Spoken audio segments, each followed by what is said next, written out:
Gloria a Dios. Estamos contentos en esta preciosa tarde que el Señor nos permite el gran privilegio de estar en su casa de adoración. Qué hermoso día para poder venir a adorar al Señor. Es el día del Señor. ¿Sabe? Le invito a que abra su Biblia así como está de pie. En Juan capítulo 12. Sean todos bienvenidos a la casa del Señor. Le damos también la bienvenida a nuestro hermano Junior Méndez que está con nosotros. Bienvenido a la casa del Señor. Y también a todos los que nos están viendo a través de la transmisión, a través de las redes sociales, que el Señor les bendiga. Desde la casa del Señor les bendecimos. Desde aquí de Iglesia Cristiana El Buen Pastor, en la ciudad de Houston, Texas. Juan capítulo 12.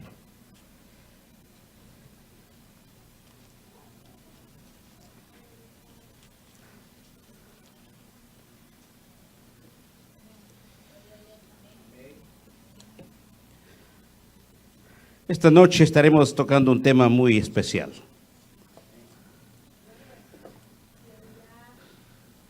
¿Quiénes saben lo que celebra el mundo hoy? Por ahí. El domingo de Ramos. El domingo de Ramos. El mundo lo celebra como una tradición solamente. ¿Pero usted quiere ver lo que dice la Biblia acerca de ello? Y es lo que estaremos viendo en esta preciosa noche. Así que después de leer esto, estaremos yendo a través de la Escritura y estaremos viendo verdaderamente qué es lo que dice la Biblia acerca de Jesús como el Mesías que había de venir. Juan capítulo 12, versículo 12, dice de la siguiente manera: el siguiente día, grandes multitudes que habían venido a la fiesta, al oír que Jesús venía a Jerusalén, tomaron ramas de palmera y salieron a recibirle y clamaban: Hosana, bendito el que viene en el nombre del Señor, el Rey de Israel. Incline su rostro así como está y vamos a orar y dígale: Señor, háblame en esta noche, Señor. Señor Dios Todopoderoso, venimos, Señor, delante de ti en esta preciosa noche, Señor, pidiéndote, oh Dios, que hables a cada uno de nosotros. Trae, Señor, esa palabra que viene directamente de ti, oh Dios. Señor, prepara nuestro corazón para no solamente escuchar, Señor, esa palabra, sino, Señor, atesorarla, guardarla, Señor, en nuestro corazón, porque eres tú, Señor, el que habla a cada uno de nosotros, Señor. Que seas tú, Señor, glorificado, Señor, oh Dios, a través de tu palabra en esta preciosa noche. Que podamos aprender, Señor, lo que tú quieres enseñarnos a través de la Biblia, Señor.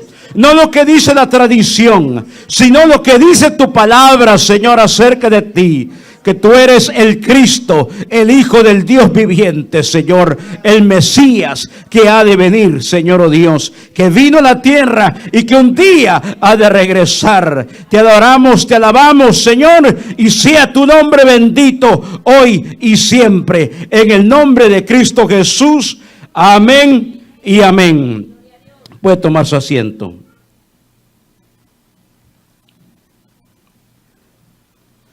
Le invito que si tiene algo en que anotar, anote que estaremos haciendo un viaje esta noche a través de la Biblia.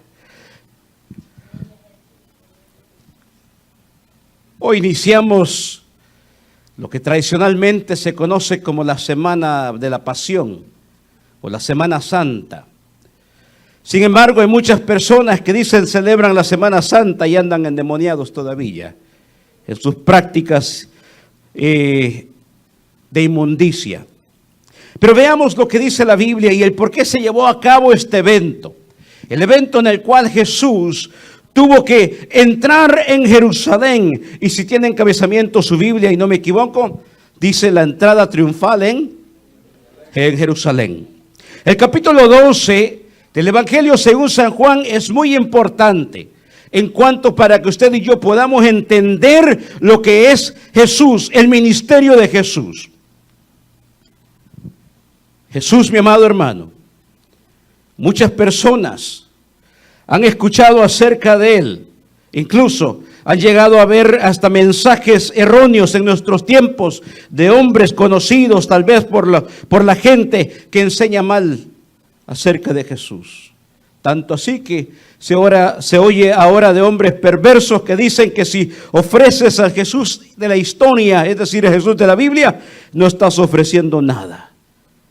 El Jesús de la Biblia es el Señor de ella. Porque dice la Biblia que en el principio era el verbo, es decir, la palabra, y el verbo era con Dios, es decir, la palabra era con Dios, y ese verbo habitó entre nosotros, es decir, Jesús, ese verbo se hizo carne para habitar entre nosotros. Entonces, si ofrecemos el Jesús de la Biblia, estamos ofreciendo el Evangelio del Señor Jesucristo. Hay algo que podemos entender en cuanto a la teología de la teología de la Reforma, es decir, lo que nos hace diferente a nosotros a otras religiones tradicionales, y eso es solo escritura. Es decir, no vayamos en cuanto a lo que nosotros pensemos o lo que vengan nuevas revelaciones. La revelación ya fue dada y esa revelación es su palabra. No hay más revelación que dar. Ya fue dada y es la palabra de Dios. Solo escritura, solo la palabra de Dios tiene lo que usted y yo necesitamos. Palabras de vida eterna. La entrada triunfal en Jerusalén, del versículo 12 al 19 usted puede encontrar que había un grupo de personas que se habían enterado que Jesús venía. La Pascua se estaba celebrando en Jerusalén. Y había grandes multitudes. El último día de la fiesta, cuando más personas venían, habían escuchado que Jesús se encontraba en Jerusalén. Tomaron entonces ramas de palmera y salieron a recibirle, porque habían escuchado sin duda acerca de Jesús. La fama de Jesús se había extendido tanto que muchos habían escuchado de Jesús, pero no todos habían reconocido quién es verdaderamente Jesús. Todos habían estado a la expectativa del Jesús de los milagros, de aquel Jesús que hace señales y prodigios, pero no le habían llegado a conocer como verdaderamente Él es. En dado caso que había momentos donde Jesús dice que en una situación sanó a la suegra de Pedro, y de que después de que ella sana a la noche había muchos enfermos que llevaban, incluso endemoniados. Pero Jesús no le permitió hablar a esos demonios, porque le reconocían que era el Cristo. Porque Jesús no es como muchas personas hoy. Jesús no busca fama. Jesús no buscaba la fama. Es el Hijo de Dios y venía a cumplir una misión. Cuando usted ve a través de los evangelios, y usted puede ver unas ciertas cosas, y si quiere anotarlo, anótelo. Tenemos 4 relatos en cuanto a la vida de Jesús. Los 4 evangelios nos hablan en cuanto a la vida de Jesús. Y los 4 evangelios son importantes porque presentan a Jesús de esta manera. Por ejemplo, Mateo lo presenta como rey. Su propósito con destino a los judíos. El propósito era convencer a los judíos que Jesús es el Cristo. El Evangelio según San Marcos es destinado a los gentiles, específicamente a los romanos, y presenta a Jesús como el siervo, como eso que a nosotros no nos gusta a veces, servir. Él nos dio el ejemplo: al que debo yo servir, vino a servirme. ¿Cuántos dicen amén? Y el Evangelio según San Lucas va destinado a los gentiles, en especial a los griegos, y presenta a Jesús como el Hijo del Hombre. Teófilo recibe el conocimiento completo de la verdad por lo que escribe Lucas. Pero el Evangelio según San Juan El Evangelio según San Juan va con destino a los judíos y a gentiles, a todos aquellos que hemos creído en el nombre de Jesucristo. Y presenta a Jesús no como el rey, no como el siervo, no como el hijo del hombre, sino como el Hijo de Dios, el unigénito de Dios. Y demuestra por señales que Jesús es el único que puede dar la vida eterna, es decir, es el Cristo. Entonces, cuando vamos a la Biblia, podemos encontrar en los 4 evangelios el por qué cada uno tiene que escribir. Cada uno da un relato y no se contradice el uno con el otro, sino que está contando los acontecimientos con destinos diferentes, pero con el mismo propósito de presentar a Jesús como lo que es, como el Rey de Reyes, el Señor de Señores, el Maestro de los Maestros, el ungido de Dios, el Hijo del Dios viviente.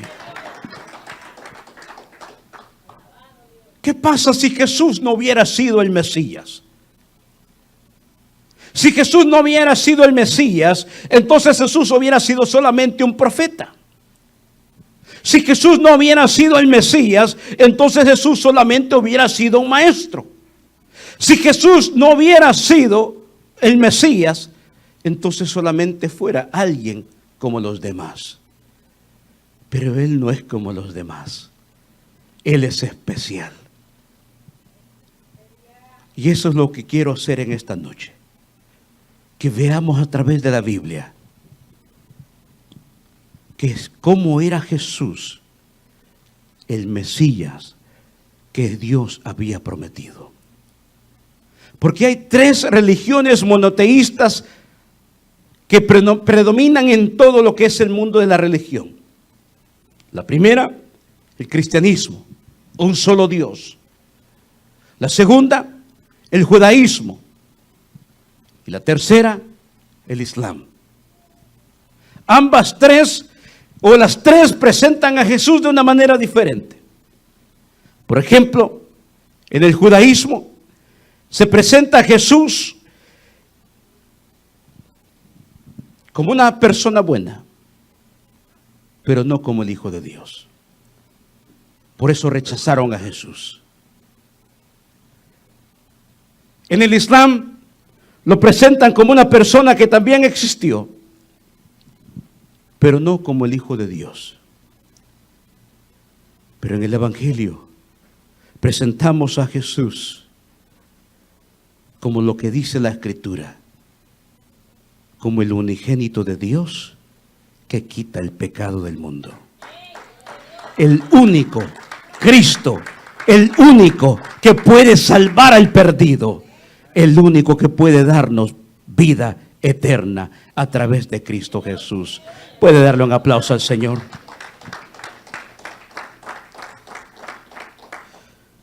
Con tantas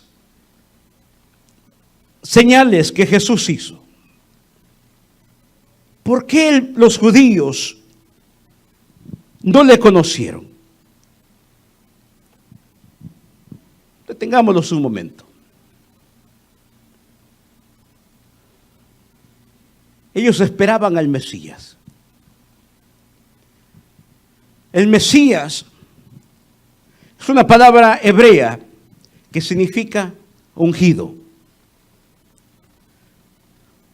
En el Nuevo Testamento se le conoce como el Cristo, de la palabra griega Christos, que de igual manera también tiene el mismo significado de ungido. Cuando usted dice Jesucristo, usted está diciendo Jesús el ungido. Entonces ellos esperaban al ungido de Dios, porque el ungido de Dios traía la promesa que Dios traería un redentor para el pueblo de Israel. El problema fue que ellos no pudieron entender la promesa de Dios, malinterpretaron las enseñanzas y las profecías, esperaban algo de una manera o alguien de cierta manera, y Jesús vino de una manera que no esperaban.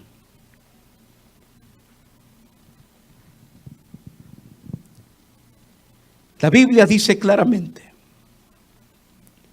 que Jesús es nacido de una virgen, concebido por el poder del Espíritu Santo. Es decir, que ningún hombre tuvo nada que ver en el concebimiento, en el vientre de María. Nació para ir a la cruz del Calvario, para resucitar al tercer día, para ahora estar en la presencia de Dios, sentado a la diestra de Dios, de donde un día regresará por su iglesia. Ese es el Cristo que usted y yo predicamos. Ese es el Jesús que usted y yo creemos. Ese es el Jesús que muchos aún niegan en nuestros tiempos.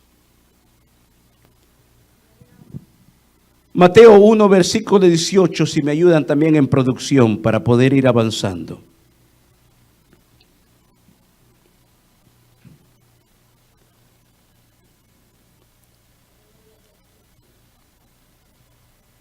El nacimiento de Jesucristo, es decir, Jesús el ungido, fue así. Estando desposada María, su madre, con José, antes que se juntasen, se halló que se había concebido del Espíritu Santo. Es decir, José no tuvo nada que ver en eso. Fue solamente Dios. Es decir, un nacimiento, un concebimiento sobrenatural, pero su nacimiento fue completamente natural. ¿Me doy a entender? El poder del Espíritu Santo hizo que concibiera, pero su nacimiento tuvo que ser algo natural, como el parto de cualquier mujer. Tuvo que ser algo natural. Cuando vemos en la Biblia los relatos de los 4 evangelios, como este es uno de ellos, los 4, con diferentes destinos, presentan al Señor Jesús o a Jesús como el Señor Jesucristo. Esto quiere decir que Él es el dueño, el Señor, Él es el dueño de todo.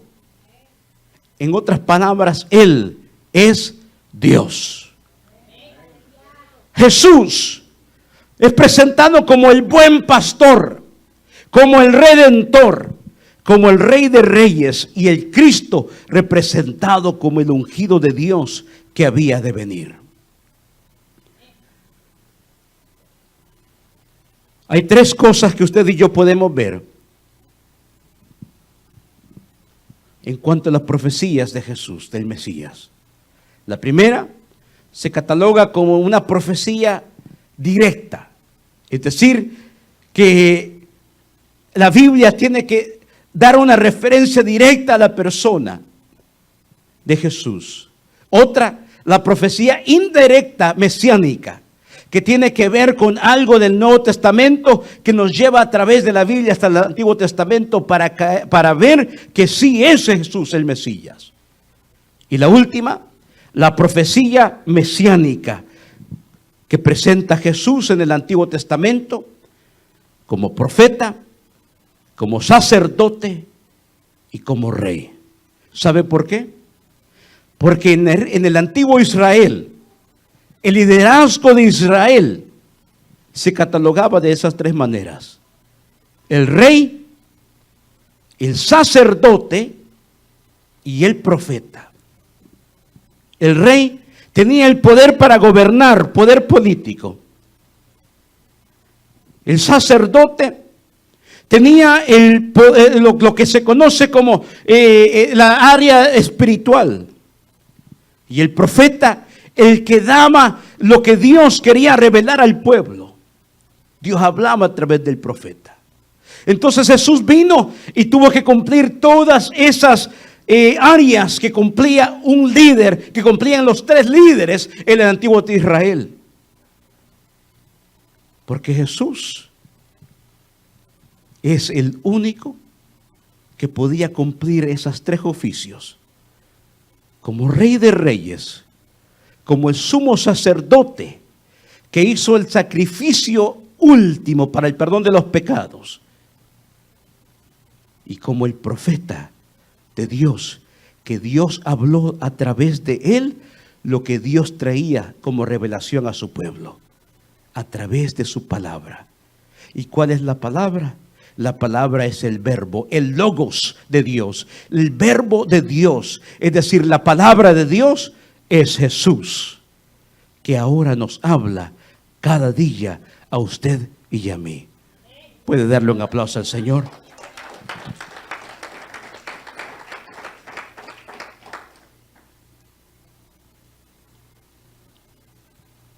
Jesús hizo milagros, hizo señales, hizo señales y prodigios, pero no fue suficiente, porque muchos todavía no creyeron en él. Como hoy en día Jesús sigue obrando, Jesús sigue haciendo señales y prodigios, pero no es suficiente para muchos. Hay personas que dicen: Señor, sáname, y creo en ti. Vino la sanidad y de repente a las 2 semanas, 3 semanas, ni volvió a la iglesia. Hay otros que dicen: Señor, si me llevas a Estados Unidos y me permites cruzar el río, yo te voy a adorar todos los días. Pasó acá y se olvidó de Dios.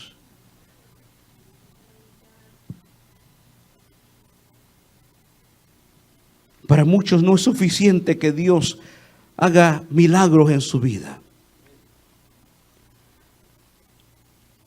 porque muchos esperan que Él sea y cumpla los requisitos según nosotros, de que Él tiene que llenar mis estándares para que yo crea en Él.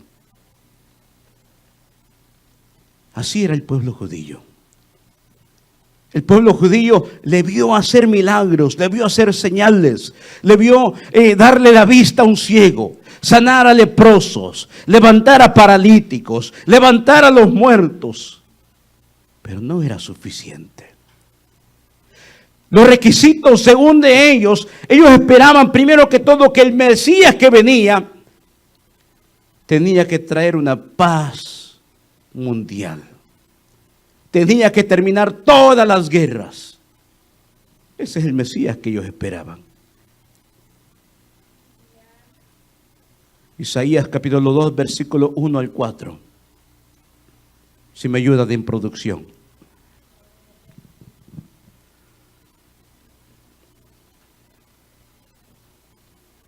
Isaías 2, versículo 1. Acontecerá en lo postrero de los tiempos, que será confirmado el monte de la casa de Jehová como cabeza de los montes, y será exaltado sobre los collados, y correrán a él todas las naciones. Versículo 2. Y vendrán muchos pueblos y dirán: venid y subamos al monte de Jehová y a la casa de Dios de Jacob, y nos enseñará sus caminos y caminaremos por sus sendas, porque de Sión saldrá la ley y de Jerusalén la palabra de Jehová. Los judíos interpretaban las profecías mesiánicas de esa manera, que Jesús tenía, el Mesías tenía que traer paz universal y tenía que quitar todas las guerras. Segundo, tenía que construir el tercer templo de Salomón. Si quiere anotarlo, puede verlo en Ezequiel 44 al 47. Los 3 capítulos hablan en cuanto a esto. No lo podemos ver en esta noche por cuestiones del tiempo, pero para que usted pueda verlo. Otra expectativa era que el Mesías tenía que traer a todos los judíos de regreso a Israel. Isaías 43, versículo 5, si lo ponemos por favor. Isaías 43, 5. No temas, porque yo estoy contigo. Del oriente traeré tu generación y del occidente te recogeré. Siguiente versículo. Diré al norte de acá y al sur, no te tengas. Trae de lejos mis hijos y mis hijas de los confines de la tierra. Hasta allí está bien. Tercera expectativa entonces era, ¿se recuerda cuál era la primera? Ya se le olvidó. Tenía que traer paz universal y dar fin a todas las guerras. Segundo, tenía que construir el tercer templo. Tercero, traer a todos los judíos de regreso a Israel. Todo esto es según las expectativas de los judíos. Y cuarto, vendría como un rey a gobernar globalmente. Zacarías 14:9, anótelo solamente. Esas eran las 4 expectativas que los judíos tenían en cuanto al Mesías que venía. Y Jehová será rey sobre toda la tierra. En aquel día Jehová será uno y uno su nombre.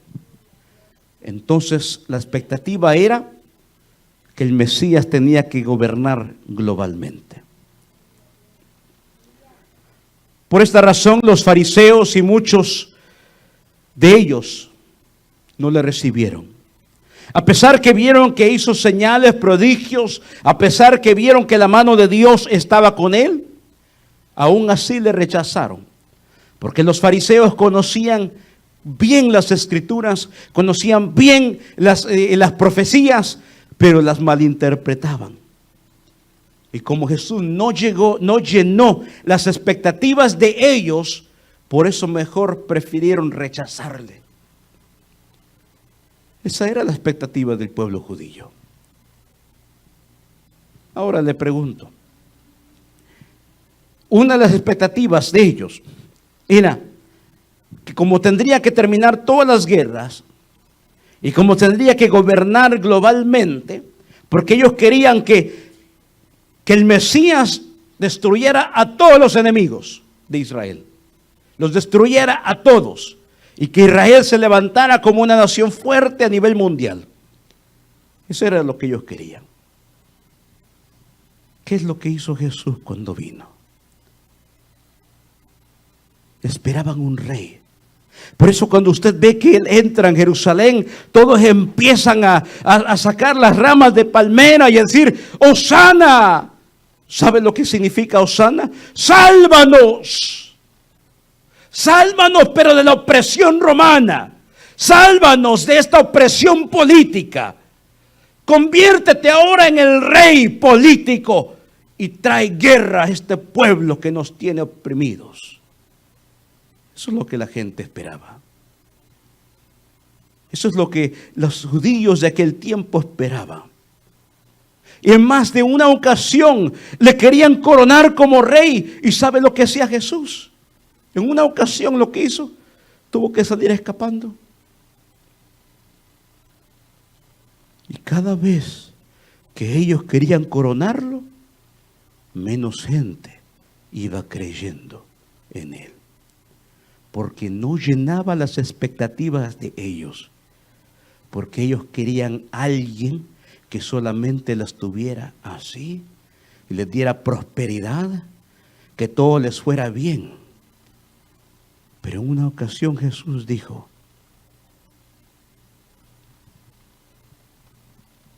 en el mundo tendréis aflicción. Lo único que te comprometo en este momento, que habrán sufrimiento y habrá lágrimas. Te van a perseguir por causa de mi nombre. Y tendrás que morir por causa de mi nombre. Pero el final, el que persevere hasta el fin, este será salvo, porque ha creído en el Hijo del Dios viviente. Eso es lo que Jesús vino y prometió. Ellos no entendían esto, Porque ellos lo que buscaban era un estado mejor, estar mejor socialmente, estar mejor económicamente, estar prósperos, como muchos hoy buscan grandes iglesias porque quiero sentirme que estoy próspero. Quiero que me hablen de que voy a ser un campeón. Quiero que me hablen de que voy a ser exitoso, que voy a tener muchos millones, que voy a ser el próximo millonario en la ciudad. Eso es lo que yo quiero que me hablen. Sin embargo, Jesús hizo todo lo contrario. Siendo Rey de Reyes, no se halló en un lugar en donde pudiera recostar su cabeza, que tuvo que nacer en un pesebre, junto con los animales. Y luego fue hijo de un carpintero, que por andar predicando el evangelio, no tenía ni propia casa de él, porque tenía que andar de ciudad en ciudad. Y queremos estar cómodos sentados ahí pidiéndole: Señor, dame millones y dame prosperidad, cuando el Señor dice que tenemos que salir y predicar el evangelio a todo el mundo.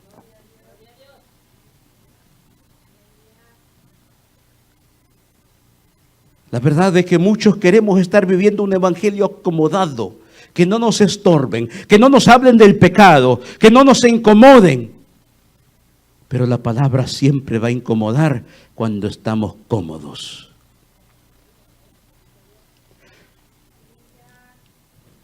Jesús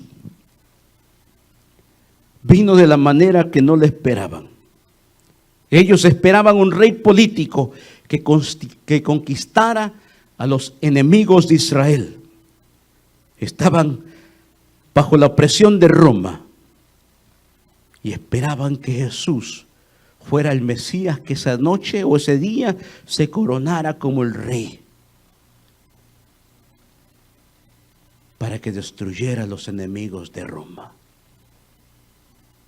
Roma tenía muchos dioses a quienes adoraban.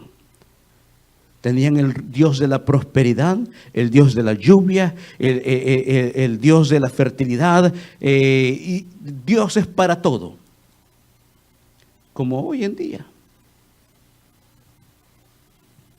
Hay un santo para todo, ¿verdad? Así aprendíamos el miércoles. Para todo hay un santo. Quiero novia, ahí está Judas Tadeo.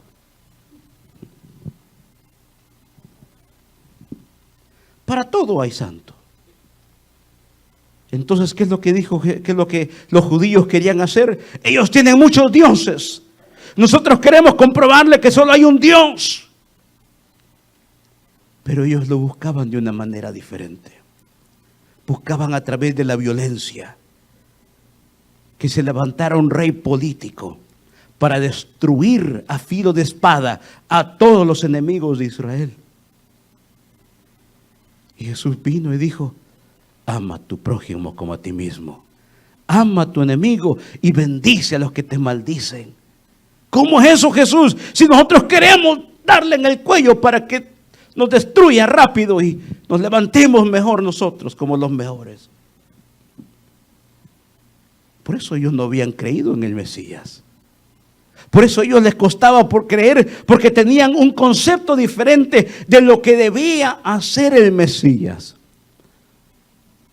Como algunos también en la congregación tienen un concepto diferente de lo que debe ser un pastor. Y nunca se han puesto los zapatos del pastor. Ahí nadie dice amén, ¿verdad? Sí, amén. Otros esperaban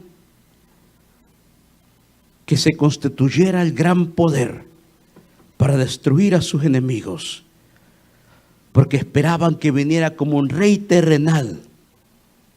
Sálvanos, Hosana, sálvanos.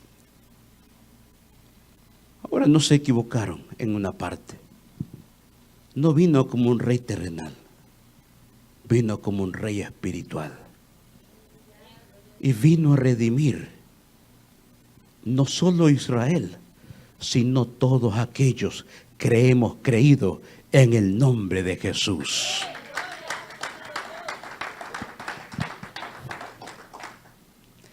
Juan capítulo 6, versículo 14. Si me ayudan en producción, por favor.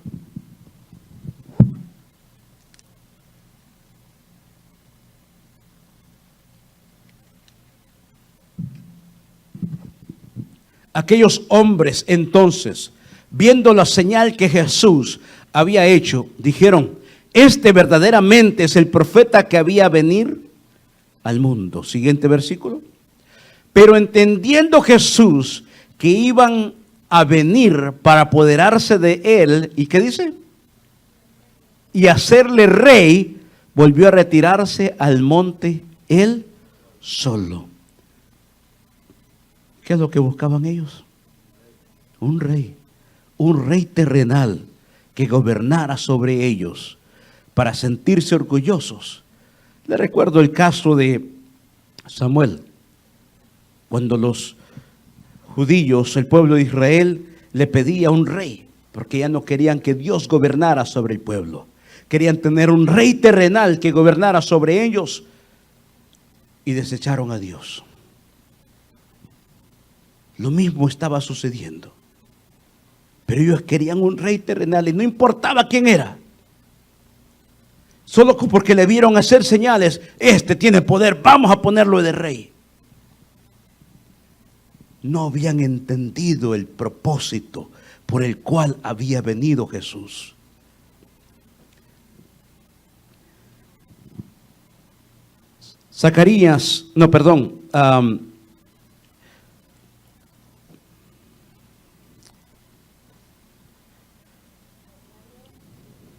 Juan capítulo 1, producción.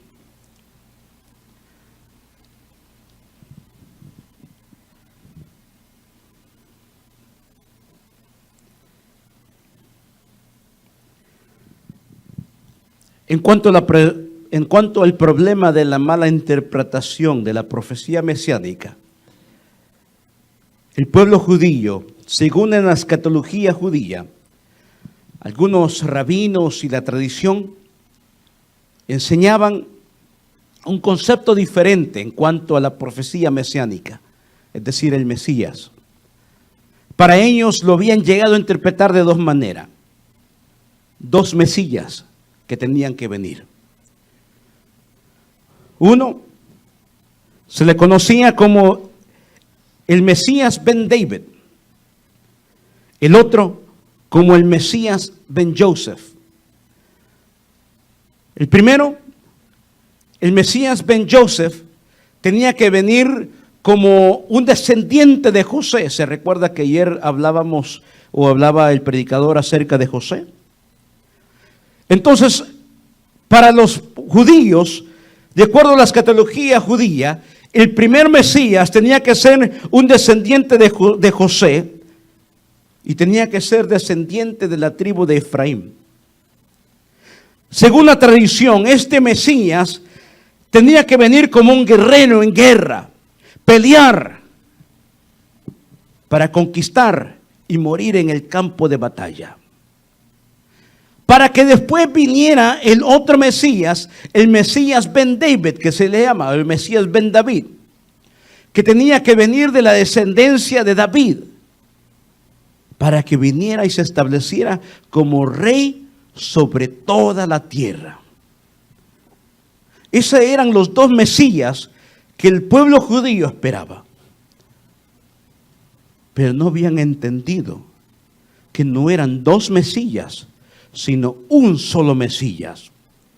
Primero vendría a la tierra a morir en la cruz del Calvario, para luego resucitar al tercer día, regresar, para después volver nuevamente, pero como Rey de Reyes, a reinar sobre toda la tierra. No eran dos Mesías, un solo Mesías, y ese Mesías es Jesús. Alábele que Cristo vive. Un Mesías, dos regresos o dos venidas. La primera, cuando viene en Juan capítulo 1, si lo tiene ahí producción, versículo 29. Y esto es lo que dice Juan el Bautista cuando le reconoce. El siguiente día vino Juan el siguiente día vio Juan a Jesús que venía a él y dijo, he aquí, ¿qué dice? El Cordero de Dios que quita el pecado del mundo. Siguiente versículo. Este es aquel de quien yo dije, después de mí viene un varón, el cual es antes de mí, porque era primero que yo. Siguiente versículo. Y yo no le conocía, mas para que fuese manifestado Israel, por esto vine yo bautizando con agua. Siguiente versículo.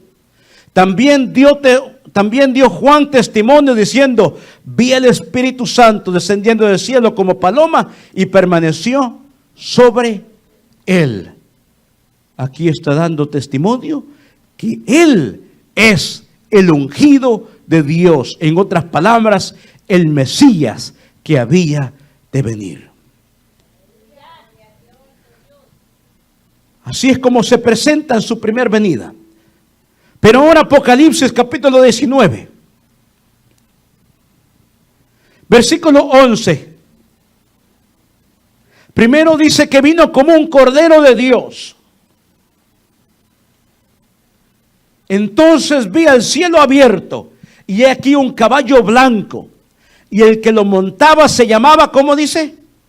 Fiel y verdadero. Qué tremendo nombre.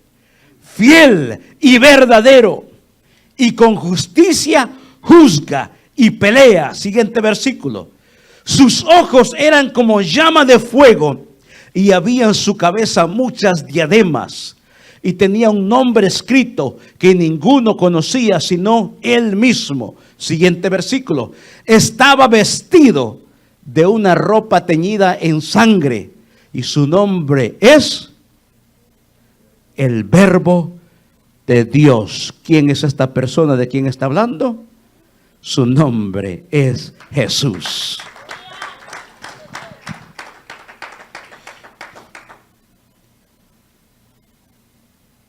Otra cosa que podemos ver tremendo cuando vemos en la Biblia.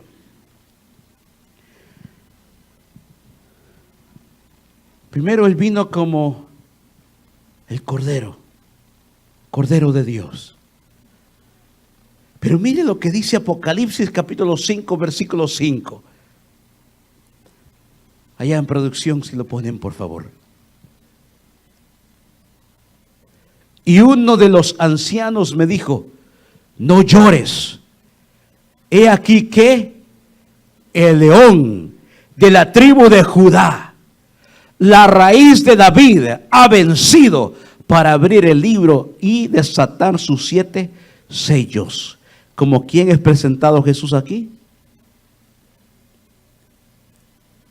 Note una cosa, no como un león, sino como el león de la tribu de Judá. ¿Sabe por qué lo presenta como el león de la tribu de Judá? Porque cuando usted va conmigo a la Biblia, en Génesis capítulo 49, versículo 8, usted se da cuenta que el emblema de Judá era un león. Judá, te alabarán tus hermanos, tu mano en la cerviz de tus enemigos, los hijos de tu padre se inclinarán a ti. Siguiente versículo. Cachorro de león, Judá, de la presa subiste, hijo mío, se encorvó, se echó como león, así como león viejo, ¿quién lo despertará? Note qué tremendo. Que usted y yo tenemos una batalla espiritual. Satanás constantemente quiere destruirlo, constantemente quiere desanimarlo, constantemente quiere detener la bendición de Dios en usted, quiere decepcionarlo para que ya no venga a la iglesia, porque dice la Escritura que anda como un león rugiente buscando a quien devorar, pero dice la Biblia que solamente anda como un león rugiente, no es un león, solamente ruge como león ese pobre gato, porque el único león es Jesucristo. Como el león de la tribu de Judá.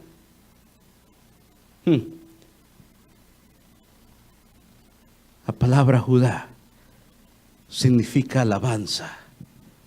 Entonces aquel que es digno de la alabanza, el león el Cordero, el Mesías, Jesucristo, el Hijo del Dios viviente.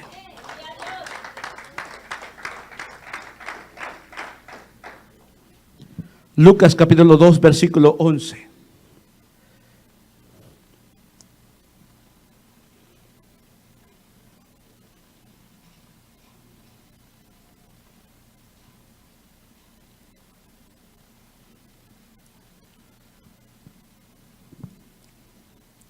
Que os ha nacido hoy en la ciudad de David un Salvador, que es Cristo el Señor. ¿Cuál era la ciudad de David? Belén. Belén de Judea. Belén era la ciudad de donde había nacido David. La misma ciudad donde nació Jesús. ¿Sabe qué significa Belén? Casa de pan. Porque en Belén nació el pan de vida para todo humano.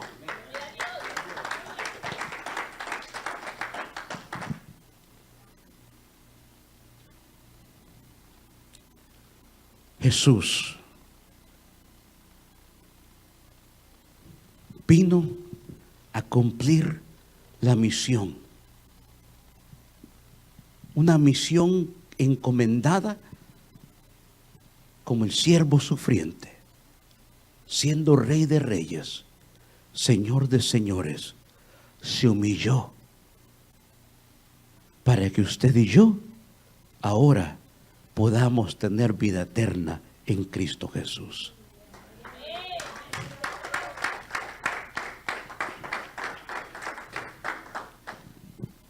Isaías 53.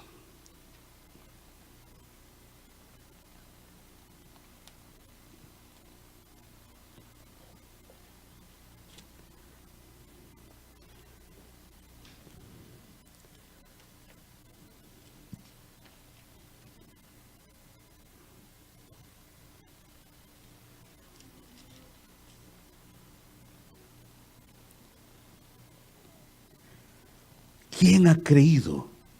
Versículo 1. ¿Quién ha creído a nuestro anuncio? ¿Y sobre quién se ha manifestado el brazo de Jehová? La primera parte del versículo 1. ¿Quién ha creído a nuestro anuncio?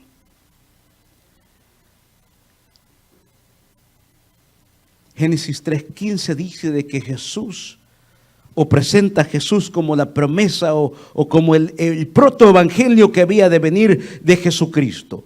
Y desde entonces todos los profetas vinieron profetizando acerca de Jesús, anunciando de que un día vendría el prometido de Dios, el ungido de Dios. Por eso pregunta, ¿quién ha creído a nuestro anuncio? El anuncio de que un día nacería el Mesías prometido. ¿Y sobre quién se ha manifestado el brazo de Jehová? Versículo 1 de Isaías 53. El término sobre quién se ha manifestado, es decir, sobre quién se ha manifestado el poder de Dios. Dos interrogantes muy importantes. Primero, ¿quién ha creído? Porque muchos pueden conocer, pero no creer. Muchos pueden escuchar, pero no haberlo recibido y creído. Y la segunda pregunta, ¿sobre quién se ha manifestado el brazo de Jehová? ¿Sobre quién se ha manifestado el poder de Dios? Siguiente versículo. Subirá cual renuevo delante de él, como raíz de tierra seca.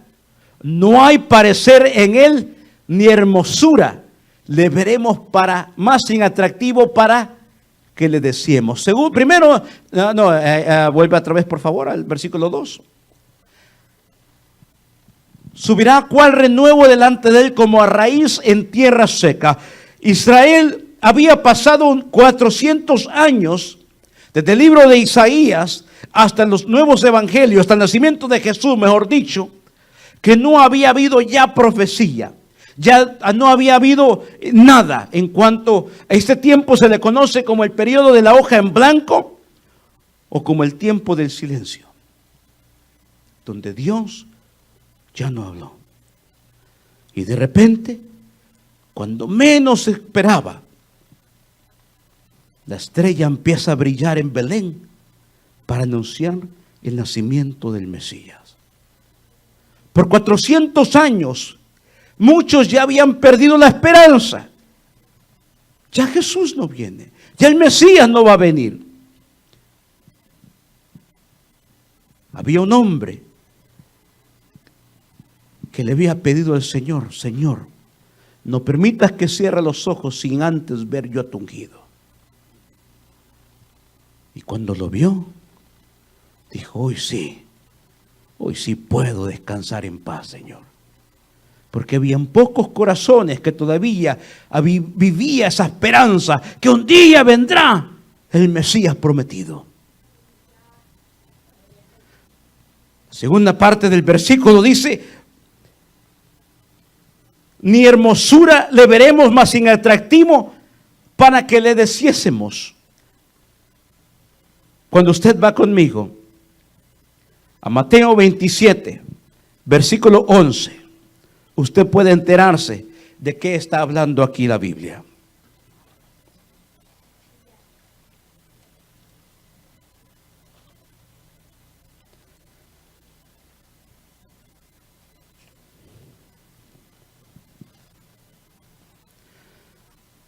Jesús pues estaba en pie delante del gobernador, y éste le preguntó diciendo: ¿eres tú el rey de los judíos? Y Jesús lo dijo: tú lo dices.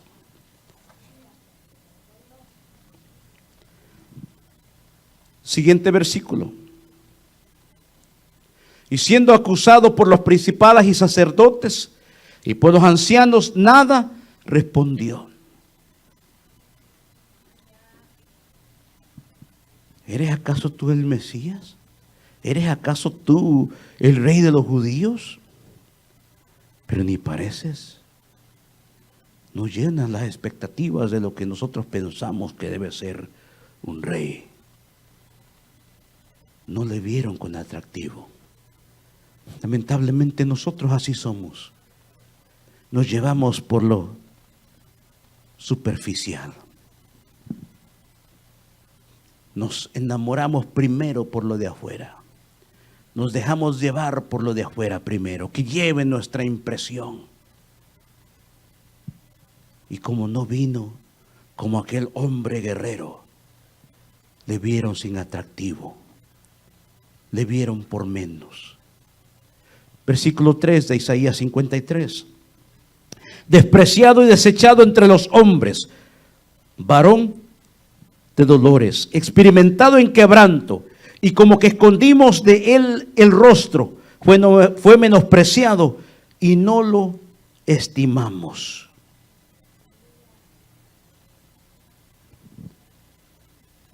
Pero el versículo 4: ciertamente llevó él nuestras enfermedades y sufrió nuestros dolores, y nosotros le tuvimos por azotado, por herido de Dios y abatido.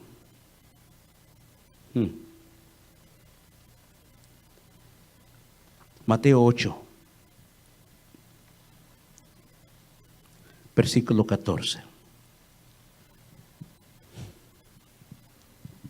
¿Está viendo lo que dice la profecía en cuanto al Mesías?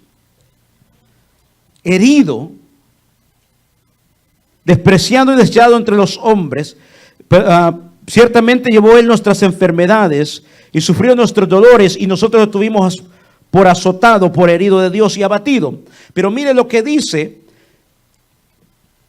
Mateo 8:14. Vino Jesús a casa de Pedro y vio a la suegra de este postrada en cama con fiebre. Adelántese por favor al versículo 16. Y cuando llegó la noche, trajeron a él, ¿qué dice? muchos endemoniados y con la palabra echó fuera a los demonios. Note que no fue con espectáculos, sino con la palabra. Echó fuera a los demonios y sanó a algunos enfermos, a todos los enfermos. Aquí está el punto. Para que se cumpliese lo dicho por el profeta Isaías cuando dijo: Él mismo tomó nuestras enfermedades y llevó nuestras dolencias.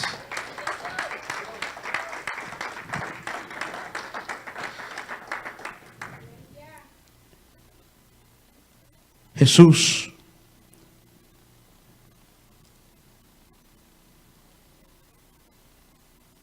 dice la Escritura que no conoció pecado, que fue tentado en todo, pero que no conoció pecado. Usted y yo somos tentados día a día. Él nos comprende porque Él mismo pasó, pero Él nunca pecó. Por eso era necesario que Él fuera a la cruz del Calvario como el Cordero de Dios, que quita el pecado del mundo. Segunda de Corintios, capítulo 5, versículo 21. Al que no conoció pecado, por nosotros lo hizo pecado, para que nosotros fuésemos hechos justicia de Dios en él.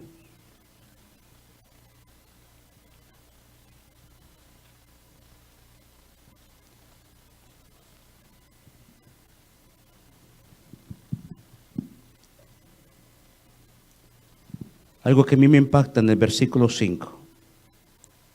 Cuando usted y yo vamos al versículo 5 de Isaías 53. Mas Él, herido, fue por nuestras rebeliones. Mira, el versículo 4 dice que Él llevó nuestras enfermedades y sufrió nuestras dolencias.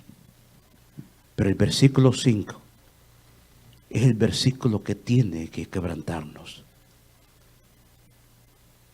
Mas Él, herido fue por nuestras rebeliones, por nuestros pecados, por no querer seguir los mandamientos de Dios. Molido fue por nuestros pecados. ¿Sabe qué significa molido? Destrozado.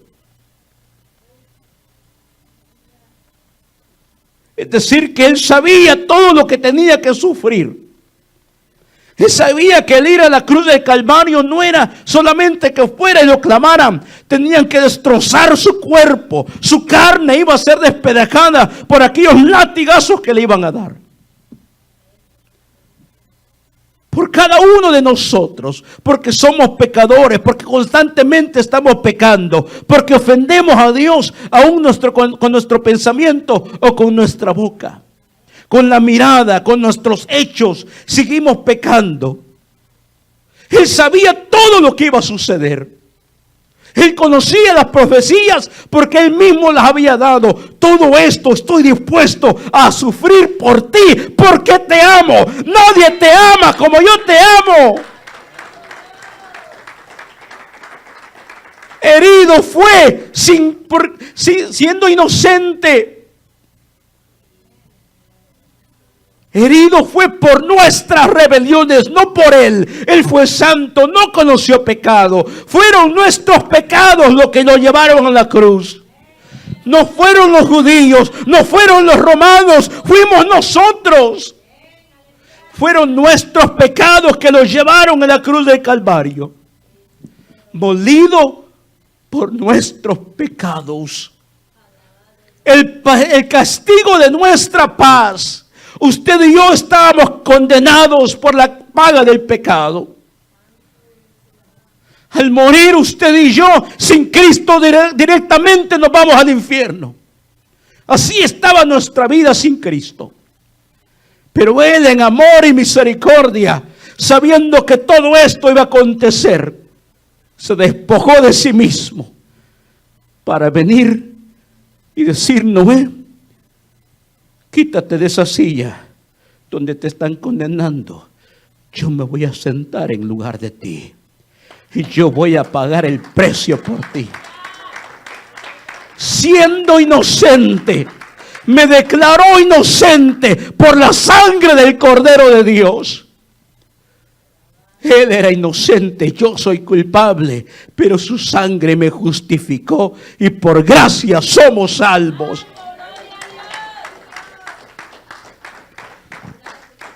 El castigo de nuestra paz fue sobre Él, sobre nuestra paz. Porque ahora usted y yo tenemos paz para con Dios. Porque ahora usted y yo hemos sido redimidos por la sangre del Cordero de Dios. Ahora, ¿quién nos puede acusar cuando hemos sido limpios por la sangre del Cordero? El castigo de nuestra paz fue sobre Él, y por su llaga fuimos nosotros curados. ¿Sabe cuál llaga? La llaga que llevó en su espalda cuando aquella espalda fue destruida por aquellos latigazos que le dieron sin piedad. ¿Sabe cómo originaron las enfermedades en el mundo? Por el pecado. Y fue la sangre de Jesús, la llaga en su cuerpo, que nos trajo sanidad. Por eso ahora usted y yo tenemos vida eterna en Cristo Jesús.